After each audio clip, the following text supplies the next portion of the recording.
আচ্ছা, এটা হলো ওয়াটারপ্রুফ মেকআপ। তো যেটা হলো বলার যে অনেকে কোল্ড ড্রিঙ্কস ঢেলে বা অনেক রকম ফ্রুটি কোল্ড ড্রিঙ্কস কালো জল এগুলো ঢেলে ঢেলে করছে। তো আমার এটাই বলার যে তোমরা এই জিনিসগুলোতে ভরকে যেও না, কারণ ওয়াটারপ্রুফ মেকআপ হতে পারে। নিশ্চয়ই কোনো ব্রাইড মুখে কোল্ড ড্রিঙ্ক ঢালবে না, বা কোল্ড ড্রিঙ্কস এমনিও হেলথের জন্য ভালো না, খাওয়াও উচিত না কারো। তো কোনো ব্রাইড নিশ্চয়ই কোল্ড ড্রিঙ্ক এভাবে মুখে ঢালবে না বা কিছু না।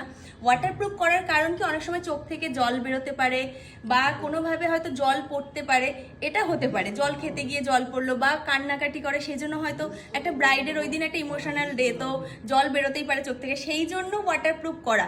কোল্ড ড্রিঙ্ক প্রুফটা কোনো কাজের নয়, কারণ কোল্ড ড্রিঙ্ক আমাদের কোনো কাজে লাগবে না এখানে, বা কোনো ব্রাইড এবং খেতে গিয়ে মুখে ঢেলেও ফেলবে না, বা বিয়ের দিন কোনো ব্রাইড কোল্ড ড্রিঙ্ক খাবেও না।